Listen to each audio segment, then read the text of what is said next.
అయోధ్యాధిపతి శూర పూర్వమాసీన్ నరాధిప సగరో నామధర్మాత్మా ప్రజాకామః సచా ప్రజః వైదర్భిదుహితా రామ కేశినీ నామ నామతః జ్యేష్ఠా సగరపత్నీ సా ధర్మిష్ఠా సత్యవాదిని అరిష్టనేమి దుహిత రూపేణ ప్రతిమా భువి ద్వితీయా సాగరస్యాసీత్ పత్ని సుమతి సంజ్ఞిత. ఆయన ఒక మాట చెప్తున్నాడు. రామ, మీ వంశంలోని పూర్వం సగరుడు అనబడేటటువంటి ఒక చక్రవర్తి ఉండేవాడు. ఆయనకి 2 భార్యలు. దక్షిణ నాయకత్వం అంటారు. దక్షిణ నాయకత్వం అంటే బహుభార్యాత్వం, ఒకరికన్నా ఎక్కువ. అది మహారాజులకు అంగీకరింపబడింది. దశరథ మహారాజు గారికి 365 మంది భార్యల కన్నా ఉండేవారు అని. కాబట్టి అయోధ్యాధిపతి శూర, అయోధ్యాధిపతి అయినటువంటి మహాశూరుడైనటువంటి సగర చక్రవర్తికి 2 భార్యలు. ఆయన పరమధర్మాత్ముడు. రాజ్యాన్ని చాలా ప్రజల మనసు చూరగొనేటటువంటి రీతిలో పరిపాలన చేసినటువంటి వాడు. వైదర్భదుహితారామ కేశినీ నామనామతః. ఆయన విదర్భరాజు యొక్క కుమార్తె అయినటువంటి కేశిని ఆయన యొక్క పెద్ద భార్య. ఆవిడ జ్యేష్ఠా సగరపత్ని సా ధర్మిష్ఠా సత్యవాదిని. ఆమె చాలా ధర్మమును అనుష్ఠించేటటువంటి స్వభావము కలిగినది, సత్యమును మాట్లాడుతుంది. అరిష్టనేమి దుహిత రూపేణ ప్రతిమా భువి ద్వితీయా సాగరస్యాసీత్ పత్ని సుమతి సంజ్ఞిత. అరిష్టనేమి అని మారుపేరు కలిగినటువంటి కశ్యప ప్రజాపతి యొక్క కూతురు అన్నారు వ్యాఖ్యాతలు చాలా చోట్ల. ఆ అరిష్టనేమి యొక్క కుమార్తె అయినటువంటి సుమతి అనబడేటటువంటి ఆమె గొప్ప లావణ్యవతి, సౌందర్యవతి. ఆమె సగర చక్రవర్తి యొక్క 2వ భార్య. 2 భార్యలతో సగర చక్రవర్తి చాలా సంతోషంగా కాలం గడుపుతున్నాడు. సంతానం లేదు. ఇక్ష్వాకు వంశంలో తరచుగా ఈ సమస్య మీకు కనపడుతూ ఉంటుంది. సంతానం ఉంటూ ఉండదు. దిలీపుడు అదే సమస్య, సగర చక్రవర్తి అదే సమస్య, దశరథ చక్రవర్తి అదే సమస్య. అందుకే భగీరథుడు దీనికి ఒక శాశ్వతమైన పరిష్కారాన్ని సాధించే ప్రయత్నం చేశాడు. అంటే వంశ చరిత్రని అర్థం చేసుకోవడం అన్నది ఎంత ముఖ్యమో మీరు తెలుసుకోవలసి ఉంటుంది. ఇవాళ మనకి ఏమైపోయిందంటే లోకంలో చదువు అంటే అది ఎక్కడి వరకు పరిమితం అయిపోయిందంటే కేవలం పుస్తకం చదువుకోవడం అంతే చదువు అంటే. తప్ప మీ తాతగారు ఎవరండి అని అడిగారు అనుకోండి తెలియదు. మీ గోత్రం ఏమిటండి అని అడిగారు అనుకోండి తెలియదు. మీ ఋషులు ఎవరండి అని అడిగారు అనుకోండి ఏమి తెలియదు.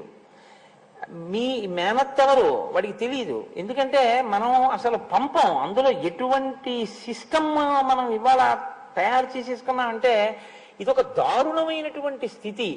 నాకు తరచుగా అదే జ్ఞాపకానికి వస్తూ ఉంటుంది.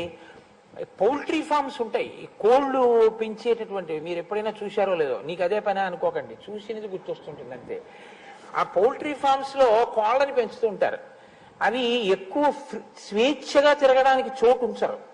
కోడి పక్కన కోడి, కోడి పక్కన కోడి దగ్గరగా పెరుగుతాయి. ఎందుకంటే అవి కొంచెం ఎక్కువ కదిలితే వాటికి ఉన్నటువంటి శక్తి క్షయం అవుతుందని ఎక్కువ కదలడానికి అవకాశం ఇవ్వరు వాటికి.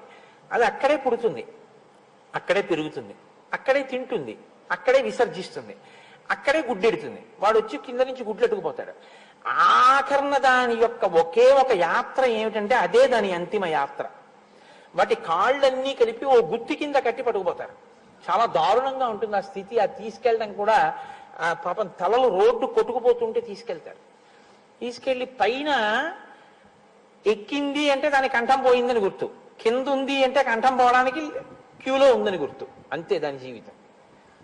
ఇవాళ మనం పిల్లల్ని స్కూలుకు పంపించే విధానం కూడా అంతే. 30 మంది కూర్చునేటటువంటి తరగతి గదిలో పౌల్ట్రీ ఫామ్ లో కోళ్ళు ఎలా ఉంటాయో అలా 60 మంది కూర్చుని ఉంటారు. పొద్దున్న 6 గంటలకు వెళ్తే రాత్రి 8 గంటల వరకు చదివే దిక్కుమాలిన చదువు. ఆ చదువుకు అర్థమే ఉండదు. వాడికి ఇంకేమీ తెలియదు. వాడికి ఏం తెలుసు అంటే స్టాప్ వాచ్ పెట్టి 60 నిమిషాల్లో ఎన్ని బిట్లు చేసేయగలం. సంస్కారాన్ని పక్కన పెట్టని చదువు ఇదే ప్రమాదం అంతా తీసుకొచ్చేస్తుంది. అక్కడే వచ్చింది ఇబ్బంది అంతా. చదువుది తప్ప అంటే సంస్కారం లేని చదువుది తప్పు, సెల్ ఫోన్ది తప్ప అంటే సెల్ ఫోన్ది తప్పు కాదు. ప్రవచన మంటపంలో సెల్ ఫోన్ వినడం, సెల్ ఫోన్ మాట్లాడడం, సెల్ ఫోన్ రింగ్ వచ్చేటట్టుగా దగ్గర పెట్టుకోవడం తప్పు. ఇదే నేను చెప్పింది. విశ్వామిత్రుడు నేర్పింది ఏమిటి అంటే నిగ్రహం నేర్పాడు రామచంద్రమూర్తికి. నిగ్రహం లేకుండా ఏది ఉన్నా ప్రమాదమేనండి. కాబట్టి నేను ఈ మాట ఎందుకు చెప్పవలసి వచ్చింది అంటే ఆ సగర చక్రవర్తికి 2 భార్యలున్నా సంతానం లేరు. ఇప్పుడైనా సంతానం కోసమని తపస్సు చేయడానికి వెళ్ళాడు. ఎక్కడికి వెళ్ళాడు? హిమవంతం సమాసాద్య భృగు ప్రస్రవణే గిరౌ. భృగు ప్రస్రవణము అనబడేటటువంటి ఒక పవిత్రమైనటువంటి ప్రదేశాన్ని చేరుకున్నాడు హిమవత్ పర్వతం మీద. ఎందుకంటే దేశము, కాలము, ప్రదేశము, దేశమే ప్రదేశము, దేశమునకు ఒక శక్తి ఉంటుంది. శృంగేరి పీఠం శృంగేరిలోనే ఎందుకు ఉండాలి? గుంటూరులో పెట్టకూడదా శంకరాచార్యులు వారంటే? శృంగేరిలో ఆ శక్తి కనపడింది, తపోశక్తి. దేశమునకు ఆ శక్తి ఉంటుంది, భూమండలమునకు. కాబట్టి ఇప్పుడు అక్కడికి వెళ్ళి ఆయన తపస్సు చేశాడు భార్యలతో కలిసి. ఎవరి గురించి? అదో గమ్మత్తు. భృగు మహర్షి గురించి తపస్సు చేశాడు. మహర్షి దర్శనానికి తపస్సు చేశాడు. అంటే మీరు ఇక్కడ ఒక విషయాన్ని గమనించవలసి ఉంటుంది. దేవతలు ఎంత శక్తివంతులో ఋషులు కూడా అంతే శక్తివంతులు. ఋషి కూడా మీకు అలాగే కృప చెయ్యగలడు. కాబట్టి ఆయన ఋషి గురించి తపస్సు చేశాడు. చేస్తే ఋషి ప్రత్యక్షమయ్యారు భృగు మహర్షి. దేనికి తపస్సు చేస్తున్నావు? అది అడగక్కర్లేదు, ఆయనకి తెలుసు. ఆయన అన్నాడు, నీకు 2 భార్యలు కదా, ఒక భార్య యందు బహుసంతానము, అంటే చాలా మంది పిల్లలు పుడతారు. ఒక భార్య యందు వంశకరుడు జన్మిస్తాడు. చాలా తథాస్తు. ఆయన విడిపోతున్నారు. కుతూహలం అని ఒకటి ఉంటుంది లోకంలో. కుతూహలం అన్నది ఎందులోంచి వస్తుందో తెలుసా అండి? మీ మనసు యొక్క స్థితిలోంచి వస్తుంది.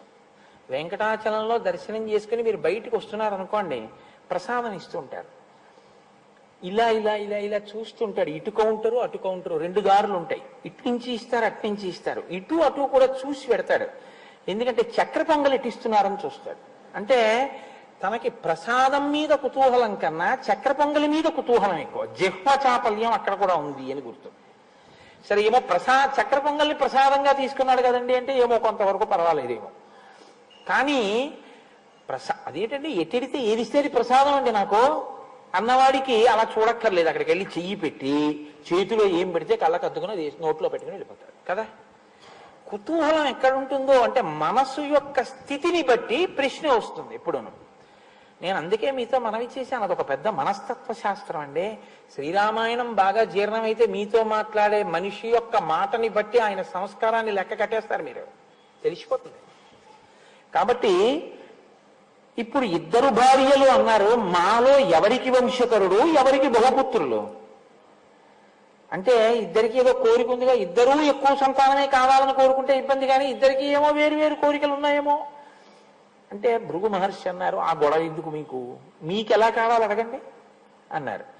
మునేస్తు వచనం శ్రుత్వా కేశిని రఘునందన పుత్రం వంశకరం రామ జగ్రాహన్ నృపసన్నిధౌ. అంటే రాజసన్నిధిలోనే అడిగింది. అంటే రాజుగారిని వీళ్ళు ఏమండి అడగండి అడగండి, మాలో ఎవరికి ఎక్కువ మంది పిల్లలో, ఎవరికి ఒక్క పిల్లాడు పడతారో మీరు అడగండి అన్నారని గుర్తు కదా. మళ్ళీ భార్యల్ని తీసుకుని భృగు మహర్షి దగ్గరికి వెళ్ళి నిలబడి అడిగాడంటే ఏంటండి దాని అర్థం? కుతూహలమును ప్రదర్శించిరి. ఇప్పుడు భృగు మహర్షి మీరే అడగండి అన్నారు. అంటే పెద్ద ఆవిడంది, మునిస్తు వచనం శ్రుత్వా కేశిని రఘునందన. రఘునందన, ఓ రామ, రాముడికి చెప్తున్నాడు పిలిచి ఈ కథంతాను. ఆ ముని ఆమెని అడిగినప్పుడు నాకు వంశకరుడైనటువంటి ఒక్క కుమారుడు కావాలి అని అడిగింది. అందుకని మహర్షి అన్నారు, తథాస్తు, నీకు వంశకరుడైన కుమారుడు లభిస్తాడు. రెండో ఆవిడంది, షష్ఠిం పుత్ర సహస్రాణి సుపర్ణ భగినీ తదా మహోత్సాహాన్ కీర్తిమతో జగ్రాహ సుమతి సుతాన్. సుమతి 2వ భార్య. ఈవిడ చాలా చిత్ర విచిత్రమైనటువంటి స్థితిలో ఉంటాయి ఒక్కొక్కరి మనస్సు. ఆ మాటకి ఉండేటటువంటి అర్థాన్ని తెలుసుకోకుండా, దాని లోతుపాతులు పరిశీలనం చేయకుండా గబుక్కుని ఉత్సాహపడిపోతే అలాగే ఉంటుంది. షష్ఠిం పుత్ర సహస్రాన్ని, 60,000 మంది పిల్లలు నాకు కావాలండి, ఎక్కువ మంది పిల్లలు కావాలని. 60,000 మంది పిల్లలు. సుపర్ణ భగినీ తదా, కశ్యప ప్రజాపతి కూతురు కాబట్టి గరుత్మంతుని చెల్లెలు. అందులో సుపర్ణ భగినీ తదా, గరుత్మంతుని చెల్లెలు సుమతి. మహోత్సాహాన్ కీర్తిమతో, మహోత్సాహాన్ అంటే ఈ మహోత్సాహాన్ అంటే ఎటువంటిదంటే ఈ పని చెయ్యి అన్నారు అనుకోండి, ఏమంటే అలా చేస్తే ఇబ్బంది వస్తుందేమో ఒకసారి ఆలోచించండి అని అనడు. ఒకవేళ ఎవరైనా ఇంకా చెప్దామన్నా అక్కడ ఉండడు. ఏమయ్యో ఆగ అలా వెళ్ళిపోతున్నాయంటే దానివల్ల ఇబ్బంది వస్తుందేమో అని మళ్ళీ ఏమైనా చెప్దాం అనుకున్నారు అనుకోండి, ఆయన అక్కడ ఉండడు, వెళ్ళిపోతాడు ఆ పని మీద. అత్యుత్సాహం అనమాట మహోత్సాహాన్. అంత ఉత్సాహం ఉన్నవాళ్ళు 60,000 మందిని కీర్తిమతో, కానీ కీర్తిని గణిస్తారు, అంటే వాళ్ళ పేరు మీద అలా కీర్తి నిలబడిపోతుంది. అటువంటి వాళ్ళని నాకు కావాలి అని అడిగింది. వాస్తు ఆయనకి ఏముంది, మహానుభావుడు వాక్కు చేత ఇవ్వగలడు.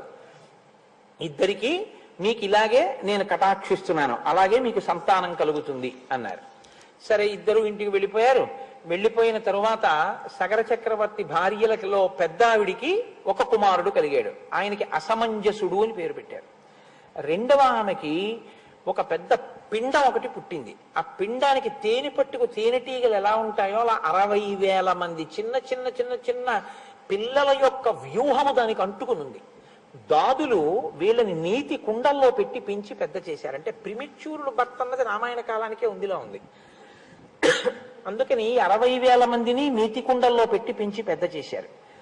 ఇప్పుడు ఈ 60,000 మంది పెద్దవాళ్ళు అయ్యారు, అసమంజసుడు పెద్దవాడయ్యాడు. అసమంజసుడు ఈ 60,000 మంది అన్నదమ్ములు కదండి అవుతారు, ఇద్దరు భార్యల బిడ్డలు కాబట్టి. బాగా జ్ఞాపకం పెట్టుకోండి, నేను ఎందుకు ఈ బంధుత్వం మీకు చెప్తున్నానంటే ఎదర చాలా అవసరం అవుతుంది ఇది. ఈ అసమంజసుడు ఒక పని చేస్తుండేవాడు. సరయూ నదిలో ఆడుకుందాం రండి పిలిచేవాడు పిల్లల్ని. వాళ్ళందరూ పిల్లలు కదా, సరే ఆడుకుందామని వెళ్ళేవారు. ఆయనకు ఒక అలవాటు, ఆడుతూ ఏం చేసేవాడంటే పిల్లల్ని తీసుకెళ్లి సరయూ నదీ తీరంలో ఉండేటటువంటి నీటిలో వాళ్ళకి ఊపిరి ఆడకుండా నొక్కి చంపేసేవాడు. వాళ్ళు గిలగిలగిలగిల తన్నుకుని చచ్చిపోతే రాజుగారి కొడుకు కదా ఇంటికి వెళ్ళిపోయేవాడు. ఇది ఎంతకాలం ఓర్చుకుంటారు ప్రజలు? చెప్పి చూశారు రాజుగారికి. రాజు చాలా తీవ్రంగా మాట్లాడాడు, నువ్వు ఇలా చేయకూడదని చెప్పాడు. అది మనకి ఎందువల్ల తెలుస్తుందంటే ఆయనకి తర్వాత పెళ్ళైపోయి కొడుకు కూడా పుట్టాడు కాబట్టి మారాలి కదా. మారలేదనే అర్థం. కొడుకు పుట్టేశాడు, ఆ కొడుక్కి అంశుమంతుడు అని పేరు కూడా పెట్టాడు సగర చక్రవర్తి. అయినా అతను మారినట్టు కనపడదు, అతని పిల్లల్ని అలా చంపుతూనే ఉన్నాడు. అంటే ఒక్కొక్కడికి ఒక్కొక్క పైశాచికమైన ఆనందం.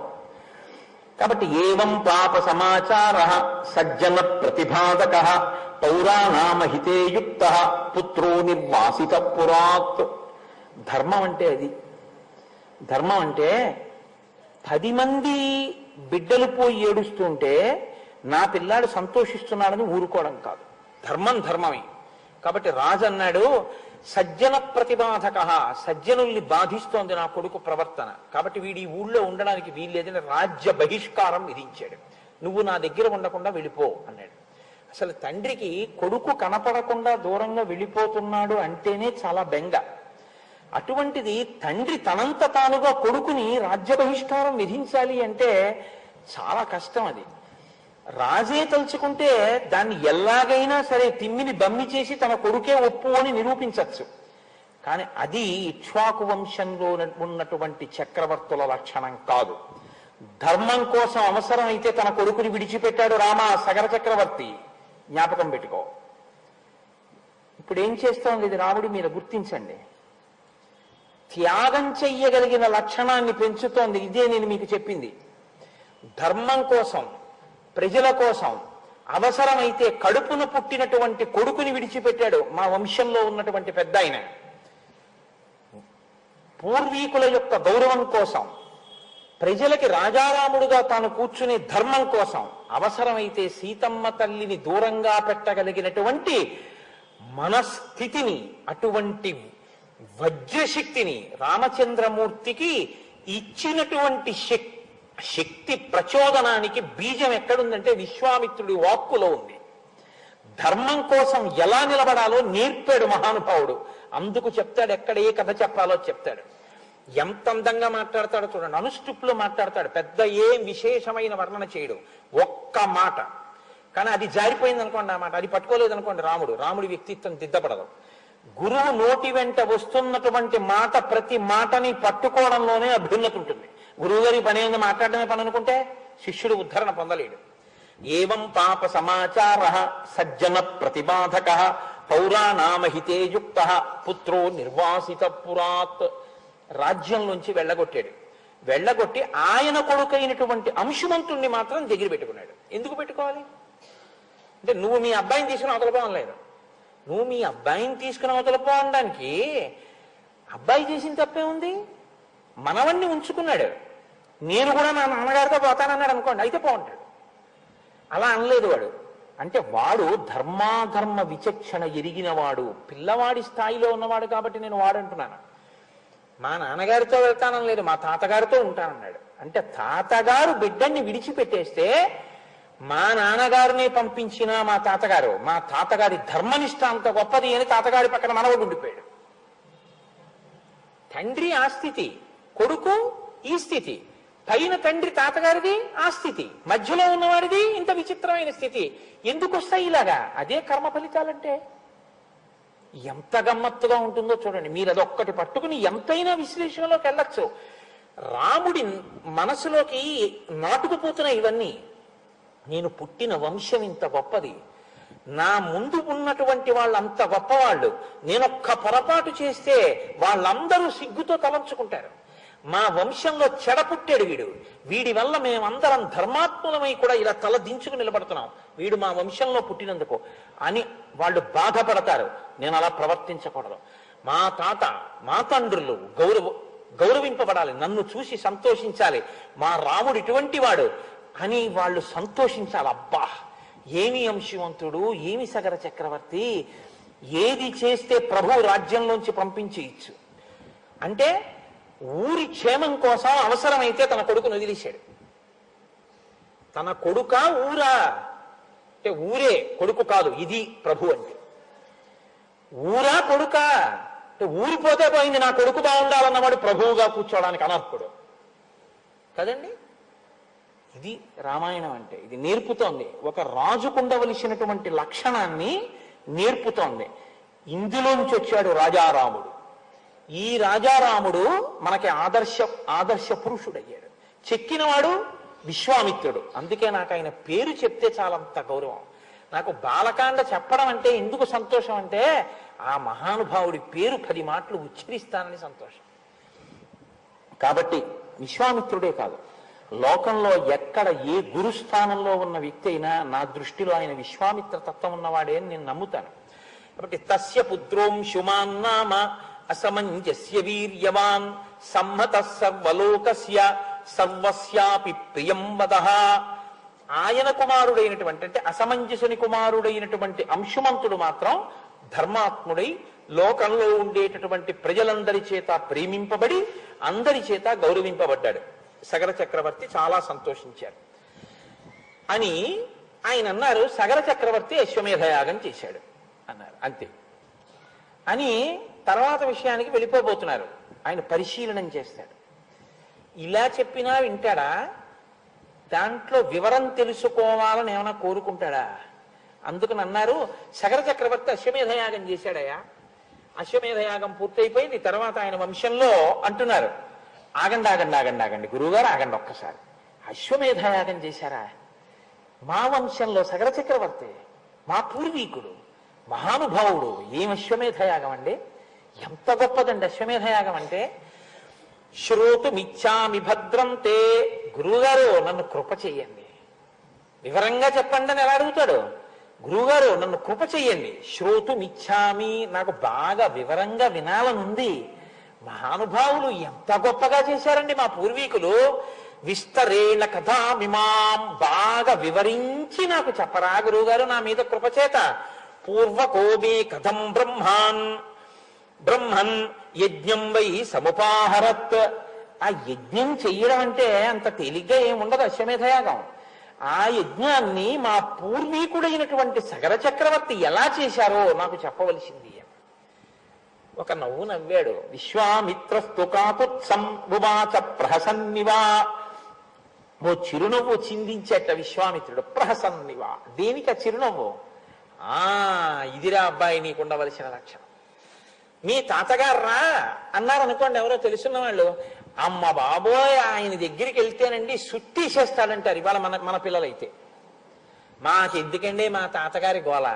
అసలు తాతగారి గురించి నాయనమ్మ గురించి ఎంత లేకిగా మాట్లాడచ్చో, ఎంత పేరు పెట్టి పిలవచ్చో, ఎంత అసహ్యంగా ప్రవర్తించచ్చో ఆదర్శంగా డబ్బులిచ్చి మరీ చూపి. తండ్రి గురించి తెలియదు, తాత గురించి తెలియదు, తండ్రి గారు చేసింది తెలియదు, తాతగారు చేసింది తెలియదు. దేనికి నువ్వు ఇంకా నీ జన్మకి ప్రయోజనం? నేను మీకు ఒక యథార్థం చెప్తున్నాను. ఇవాళ నేను ఇక్కడికి రామాయణం చెప్పడానికి రావడానికి కారణం ఒక్కటే. హరిప్రసాద్ గారు నాతో కన్నుల నీరు పెట్టుకుని ఓ రోజున ఓ మాట చెప్పారు. రామచంద్రమూర్తి ఊరేగింపు వెళ్ళిపోతుంటే మా నాన్నగారు ఇంట్లోంచి చూసి పరమ సంతోషంగా బయటికి వచ్చి హారతిచ్చి లోపలికి వెళ్ళి కూర్చుని రామనామం చెప్పుకుంటూ శరీరం వదిలిపెట్టారండి. మా నాన్నగారికి అంత రామభక్తి, కోటేశ్వరారు అని చెప్పుకుని కళ్ళమ్మన నీళ్లు పెట్టుకున్నారు. అంత రామభక్తి కలిగినటువంటి తండ్రి పట్ల ప్రీతి కలిగిన కొడుకు రామాయణం చెప్పమని అడిగాడు. ఇంకంతకన్నా ఏ కారణం కావాలి రామాయణం చెప్పడానికి? సెలవు పెట్టి వెళ్ళవలసిందే నువ్వు. నీ పితృదేవతల పట్ల నీకు ప్రేమ లేకపోతే, నీ తండ్రి మీద ప్రేమ లేదు, నీ తాత మీద ప్రేమ లేదు, బూడిదలో ఎందుకు నీ చదువు? ఇది ఎందుకు పనికి వస్తుంది? తండ్రిని వృద్ధాశ్రమం, తల్లిని వృద్ధాశ్రమం, నీ పినతండ్రిని గౌరవించో, పెద్ద తండ్రిని గౌరవించో, గురువుని గౌరవించో. నీకు ఎవ్వరి పట్ల గౌరవం లేదు. నీ అంత నువ్వు పుట్టావు, నీ అంత నువ్వు పెరిగావు. నీ శుభలేఖ మీద పెద్దవాళ్ల పేరు ఉండదు. నీకు నువ్వు పిలుచుకుంటూ శుభలేఖ వేసుకుంటావా? అనాథవా నువ్వేమన్నా? నీకు తల్లిదండ్రులు లేరు. I solicit your gracious presence ఏమిటండి? నీ పెద్దవాళ్ళు పిలవాలా, నువ్వు పిలుచుకుంటావా? నా పెళ్లికని ఎవరు లేరా నీకు? అనాథమా? ఏమా దరిద్రం అంటే ఇవాళ మనం వింత పోకడలకి పోయి మన సంస్కృతి కాని సంస్కృతిని నెత్తికెత్తుకుని పాడు చేస్తున్నది ఎవరైనా ఉంటే పెద్దవాళ్లే. నేను క్షమింపబడేదనుగాక.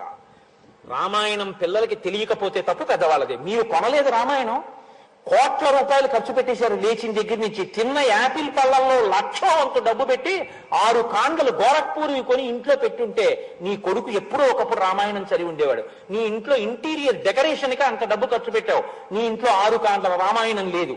దేనికి నిన్ను మన్నించాలి? దేనికి గౌరవించాలి? ఈ రామాయణం అంత బరువైందా? 6 కాండల పుస్తకం కొని నీ ఇంట్లో పెట్టలేదు. 12 స్కందాల భాగవతం పోతన గారిది నీ ఇంట్లో లేదు. నీ ఇంటి పిల్లలు సంస్కారవంతులు అవ్వాలని నువ్వు కోరుకోవడానికి నీకున్న నైతికమైన అర్హత ఏమిటి?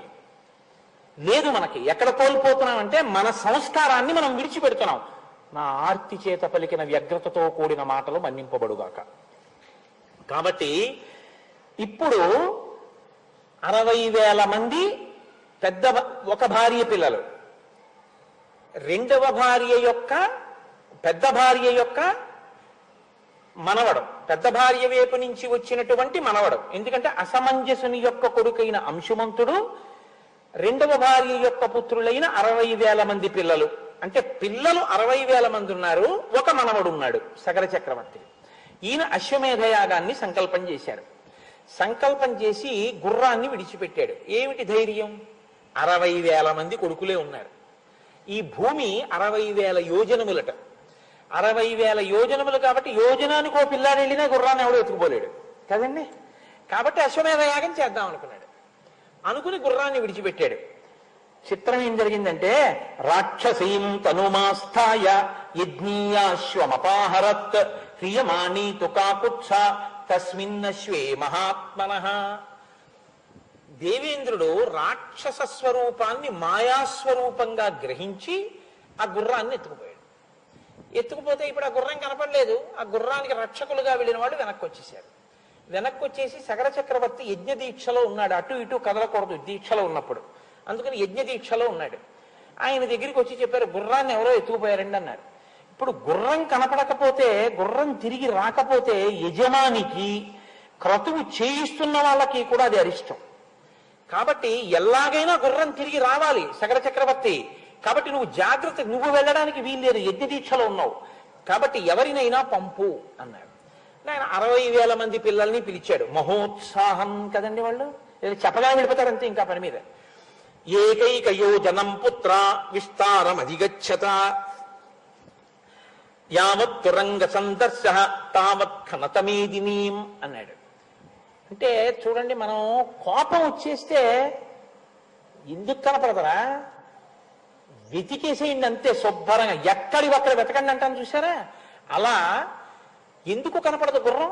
60,000 యోజనాల భూమిని మీ 60,000 మంది ఒక్కొక్కడు ఒక్కొక్క యోజనం తరపున భూమినంతటినీ గోతులు పెట్టి తవ్వేసి వెతికేయండి, ఎక్కడ ఉంటుంది గుర్రం కనపడి తీరుతుందన్నాడు. ఇది వెతకడం విషయంలో ఉపయోగించిన మాట వ్యగ్రత. అంటే గుర్రం పోయిందన్నటువంటి తాపత్రయంలో వాళ్ళు మహోత్సాహం. వాళ్ళు ఏం చేశారో తెలుసా అండి? యోజనాయామ విస్తారం ఏకైకో ధరణీతలం బిబుధు పురుష వ్యాఘ్ర వజ్రస్పర్శ సమైర్నఖై. వజ్రాల్లాంటి గోళ్లతో వాళ్ళు 60,000 యోజనముల భూమిని గోతులు కింద తవ్వేశారు. ఈ తవ్వేయడం ఎంత దూరం తవ్వేశారో తెలుసా అండి? 60,000 మంది కలిసి పెట్టినటువంటి గోతులకి ఆ గోళ్లతో తవ్వేస్తే పాతాళలోకం దగ్గరికి వెళ్ళిపోయారు. ఇంతంత గోతులు పెడితే ఈ మధ్యలో పన్నగములు కనపడ్డాయి, రాక్షసులు కనపడ్డారు. కనపడ్డ వాళ్ళందరినీ చంపుకుంటూ మా గుర్రం పోయింది, మా గుర్రాన్ని మీరే ఎత్తుకుపోయి ఉంటారు, మా గుర్రం కనపడేదాకా మేము వదిలిపెట్టాం, తవ్వేస్తామని తవ్వేస్తున్నారు. తవ్వుకుంటూ వెళ్ళిపోయారు. ఎంత దూరం వెళ్ళిపోయినా వాళ్ళకి గుర్రం కనపడలేదు. వాళ్ళు ఏం చేశారంటే మళ్ళీ తిరిగి తండ్రి దగ్గరికి వచ్చారు. నాన్నగారు, మీరు చెప్పినట్టే భూమిని అంతటినీ తవ్వేశాం, పాతాళం దాకా వెళ్ళిపోయాం, మాకు గుర్రం కనపడలేదు నాన్నగారండి అన్నారు. ఈలోగా వీళ్ళు ఊరుకుంటారా? మిగిలినటువంటి వాళ్ళు దేవతలు, గంధర్వులు, అసురులు, నాగులు వీళ్ళందరూ కూడా వీళ్ళిలా భూమినంతటినీ పాడు చేసేస్తుంటే ఇబ్బందికి లోనైపోతున్నారు. వాళ్ళందరూ మరణిస్తున్నారు వీళ్ళ వల్ల. కాబట్టి వీళ్ళందరూ కలిసి చతుర్ముఖ బ్రహ్మగారి దగ్గరికి వెళ్ళారు. వెళ్ళి, ఏమండి వాళ్ళు 60,000 మంది భూమిని పాతాళం వరకు గోతులు తవ్వేస్తున్నారు, ఇన్ని జాతులు మరణిస్తున్నాయి వాళ్ళ చేతిలో, కాబట్టి ఇప్పుడు దీనికి పరిష్కారం ఏమిటి, ఎలా భూమి రక్షింపబడుతుందని అడిగారు. అయితే బ్రహ్మగారు అన్నారు, మీరేం కంగారు పడకండ్రా, ఇది ఇలా జరగాలని రాసి పెట్టుంది, దానికి ఒక కారణం ఉంది, మీకు నేను ఏదైనా చెప్తాను. భగవన్ పృథివీ సర్వ ఖన్యతే సగరాత్మజై బహవశ్చ మహాత్మానో హన్యంతే తలవాసినః అయం యజ్ఞహరోస్మాకం అనేనాశ్వోపనీయతే ఇతి తే సర్వభూతాని నిఘ్నంతి సగరాత్మజాః. ఈ పృథివినంతటినీ గోతులు పెట్టి ఈ సగర చక్రవర్తి యొక్క బిడ్డలు ఇన్ని భూతములను చంపుతున్నారు, దీనికి ఏమిటి పరిష్కారం అంటే, యస్యేయం వసుధాకృత్స్న వాసుదేవస్య ధీమతః కాపిలం రూపమాస్థాయ ధారయత్యనిశం ధరాం తస్య కోపాగ్నినా దగ్ధ భవిష్యంతి నృపాత్మజాః. ఈ మాటలన్నీ చాలా జాగ్రత్తగా జ్ఞాపకం పెట్టుకోవలసినటువంటి మాటలు. ఆయన అన్నాడు, బ్రహ్మగారు ఏమీ పెద్ద కంగారు పడిపోలేదు, ఒరే నాయన ఈ భూమి వాసుదేవుడిదిరా అన్నాడు. రామాయణంలో ఈ ఒక్క మాట అర్థమైతే మీరు దేనికి అహంకరించవలసిన అవసరం ఉండదు. ఈశ్వరుడు నాకు 1 సెంటు భూమి ఇవ్వలేదనుకోండి, ఒరే నీకు భూమి ఎందుకురా, నీకు ఇంకోలా బతికే అవకాశం నేను ఇస్తాను, హాయిగా అలా బతుకు అన్నాడు ఈశ్వరుడు. కాబట్టి ఆయనది అది ఇవ్వకుండా ఇంకోటి ఇచ్చి బతకమన్నాడని సంతోషిస్తారు కదండి. మీకు 10,000 ఎకరాల భూమి ఉంది, మీది కాదుగా, వాసుదేవుడిది, మరి మీకెందుకు ఇచ్చాడు? కొన్నాళ్ళు దాన్ని మిమ్మల్ని అనుభవించి దాని మీద వచ్చేటటువంటి ఫలంతో ఐశ్వర్యంతో సుఖంగా ఆయనది అన్న బుద్ధితో బతకమని ఇచ్చాడు. నాది అన్నారనుకోండి సగరుల్లాగే ఉంటుంది, ఆయనది నాకు ఇచ్చాడు అన్నారనుకోండి ప్రసాదం, అంతే తేడా. కాబట్టి వాసుదేవుడిది వీళ్ళదిగా తవ్వేస్తున్నారు రే. కాబట్టి ఇప్పుడు ఆయన ఏం చేస్తాడు, ఆయనే చంపేస్తాడు వాళ్ళని. మీరేం బెంగెట్టుకోకండి, మీరు వెళ్ళిపోండి. ప్రస్తుతం కపిల రూపంలో ఉన్నాడు విష్ణు భగవానుడు, ఆయన చేతిలో చచ్చిపోతారు వాళ్ళు. అలా నిర్ణయింపబడిపోయిందిరా, మీరు వెళ్ళిపోండి, ఏం పర్వాలేదు అన్నాడు ఆయన. నాకు ఒక విషయం జ్ఞాపకానికి వస్తుంది. రామకృష్ణ పరమహంస దగ్గరికి వెళ్ళి ఒక శిష్యుడు అడిగాట, ఈశ్వరుడు ఎప్పుడైనా పకపక నవ్వుతాడా అండి అని అడిగారు. అడిగితే రామకృష్ణ పరమహంస అన్నారు, అసలు ఈశ్వరుడు చేసేదే ఆ పని, ఎప్పుడూ పకపక నవ్వుతూనే ఉంటాడన్నారు.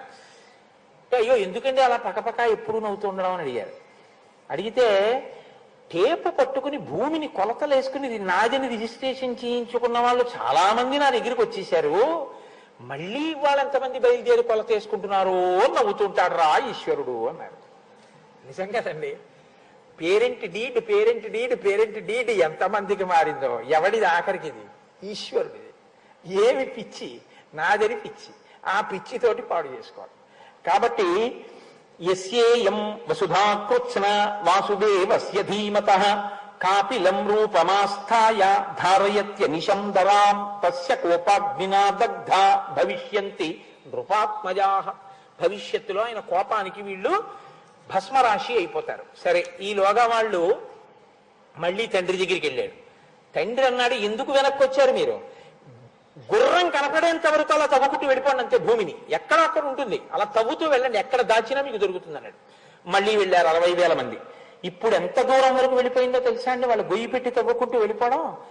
వాళ్ళు అలా వెళ్ళిపోగా వెళ్ళిపోగా వెళ్ళిపోగా తూర్పు దిక్కున తవ్వుకుంటూ కిందకి వెళ్ళిపోతే వాళ్ళకి దిశా గజం విరూపాక్షం ధారయంతం మహీతలం సపర్వత వనాంకృత్స్నాం పృథివీం రఘునందన శిరసాధారయామాస విరూపాక్షో మహాగజ యదా పర్వాణి కాకుత్స విశ్రమాబ్ధం మహాగజ ఖేదాచ్ఛాలయతే శీర్షం భూమికంపస్తదా భవేత్. అప్పుడు వాళ్ళు తూర్పు దిక్కుగా కిందకి వెడితే వాళ్ళకి అక్కడికి వెడితే విరూపాక్షం అనేటటువంటి ఒక పెద్ద ఏనుగు ఒకటి కనపడింది. అది మోస్తోంది భూమిని తన కుంభస్థలం మీద. అది ఈశ్వరుడు యొక్క నిర్ణయం. ఇదంతా మన ప్రజ్ఞ అంటాం మనం. ఆయన పెట్టాడు అక్కడ దిగ్గజాలని. ఆ గజం మోస్తోంది, ఆ విరూపాక్షం అన్నది తూర్పు దిక్కున భూమిని అది బరువు మోస్తోంది. దానికిట అప్పుడప్పుడు తలకాయ నిప్పిడుతుంది. కుంభస్థలం నొప్పి పెడితే అది కొంచెం నొప్పి తగ్గడం కోసమని ఇలా అంటుంది. ఇలా అన్నప్పుడు భూమి కంపిస్తూ ఉంటుంది. రామా, విశ్వామిత్రుడు చెప్తున్నాడు రామచంద్రమూర్తితో, భూమి కంపించడానికి కారణం అదిగో అది. ఆ ఏనుగుకి తల నొప్పి పెడితే ఒకసారి తల కదుపుతుంది. అది తల కదిపిందో భూమి కంపిస్తుంది. ఇక్కడ మీరు ఒక విషయాన్ని కొంచెం జాగ్రత్తగా గమనించాలి. ఏనుగండి అసలు ఎప్పుడూ తల కదపకుండా ఉండదు. ఏనుగు ఏం చేస్తుందో తెలుసా అండి? ఇంక అసలు కదులుతూ వెళ్ళడానికో కదలడానికో ఇంకా అవకాశం లేదనుకోండి. దానికి అలా అవకాశం లేనిది ఒక్కసారే ఉంటుంది. ఎప్పుడో తెలుసా? మావటివాడు ఏం చేస్తాడంటే అంకుశాన్ని దాని 2 కాళ్ళ ముందు ఇలా పెడతాడు అడ్డంగా. మీరు ఎప్పుడైనా గమనించండి, క్షేత్రాలకు వెళ్ళినప్పుడు కర్ర ఇలా పెట్టి తను కూర్చుంటాడు ఆ పక్కన. ఏనుగు వంక చూడండి, ఇంకా ఆయన అలా పక్కన కూర్చుంటాడు. మావటివాడు అంకుశం కాని ముందు పెడితే ఏనుగు ఇంకా తన శరీరాన్ని కదిపి దాన్ని దాటి వెళ్ళదిహ. మళ్ళీ అంకుశం తీసే వరకు వెళ్ళదు. అంత పెద్ద ప్రాణి అయినా దానికి ఉన్న క్రమశిక్షణ అది అలా లొంగిపోతుంది అంతే, అది వెళ్ళదిహ. కాబట్టి అది ఏం చేస్తుందంటే అది కదలకుండా ఉండలేదు. అందుకని తొండాన్ని ఇలా ఊపుతుంది, ఇలా ఊపుతుంది. మీరు ఎప్పుడైనా చూడండి, తలకాయ ఇలా ఇలా ఊపుతూ ఉంటుంది. ఎందుకంటే ఇలా వెళ్ళడానికి దానికి అవకాశం లేదు, కర్ర అడ్డుంది. కర్ర ఏంటంటే చెట్లు విరగొట్టేస్తుంది. వెళ్ళదా అంటే గౌరవం అంతే. ఏనుగు లొంగిపోతుంది మావటి కర్రకి, మనం మాత్రం మన మనసుని లొంగదీయలేం. ఇది మన బలహీనత. అది ఆ ప్రాణి క్రమశిక్షణ అంతే. కాబట్టి అంత కదిలే స్వభావం ఉన్న ఏనుగు కదలకుండా మోస్తోంది భూమిని. ఈశ్వర శాసనం అది. అప్పుడప్పుడు ఇంకా తలకాయ ఖేద పడితే కదుపుతుంది, భూమి కంపిస్తుంది. రామా తంతే ప్రదక్షిణం కృత్వా దిశాపాలం మహాగజం మానయంతో హితే రామ జగ్ముర్భిత్స్వా రసాతలం. వాళ్ళు ఆ ఏనుక్కి ప్రదక్షిణం చేసి పాతాళలోకంలోకి వెళ్ళిపోయారు. 60,000 మంది తూర్పు దిక్కుకే వెళ్ళరుగా, అందరూ తలో దిక్కుకి వెళ్తారు. కొంతమంది దక్షిణ దిక్కును తవ్వారు. దక్షిణ దిక్కును తవ్వి కిందకెడితే దక్షిణ దిక్కును ఇంకో ఏనుగు మోస్తోంది. మహాపద్మం మహాత్మానం సుమహత్ పర్వతోపమం శిరసాధారయం తంతే విస్మయం జగ్మురుత్తమం. మహాపద్మము అని పేరు కలిగినటువంటి ఏనుగు దక్షిణ దిక్కున మోస్తోంది. ఆ ఏనుగు యొక్క పరిస్థితి కూడా అంతే. అంటే ఇంత పెద్ద భూమి కుంగిపోకుండా ఉండాలంటే అన్ని వైపులా మొయ్యాలి, 4 దిక్కులా. వాళ్ళు ఆ ఏనుగుని కూడా చూశారు, దానికి ప్రదక్షిణం చేశారు, కిందకి వెళ్ళిపోయారు పాతాళలోకంలోకి. ఇంకో కొంతమంది పశ్చిమ దిక్కుని తవ్వారు. అంటే మీకు చెప్పేటప్పుడు విశ్వామిత్రుడు ఎలా చెప్తున్నాడంటే ప్రదక్షిణ పురస్సరంగా చెప్తున్నాడు. ఇది ఆయన అంతర్ముఖత్వం. ఆయనకి ఎంత జ్ఞానం ఉందో చూడండి. ప్రదక్షిణ పురస్సరంగా ఏ విషయాన్నైనా ఆలోచించడం, ప్రదక్షిణ పురస్సరంగా కదలడం గౌరవానికి గుర్తు. విరాట పర్వంలో అర్జునుడు యుద్ధానికి వచ్చాడు. ద్రోణాచార్యుల వారు ఎదురుగుండా నించున్నారు. నించుంటే ఉత్తర కుమారుడు సారథ్యం చేస్తున్నాడు. అర్జునుడు ప్రత్యేకం చెప్పాడు, ఎదురుగుండా ఉన్నవారు ఎవరో తెలుసా? మా గురువు గారు. ఆయన పెట్టిన భిక్ష నాకు ఈ విద్య. ఎవరి రథానికైనా ఎదురుగుండా నా రథాన్ని పెట్టు, ఒక్క ఆయన రథానికి ఎదురుగుండా నా రథాన్ని పెట్టద్దు. ఎందుకో తెలుసా? నేను ఆయన్ని యుద్ధానికి పిలిచినట్టు అవుతుంది.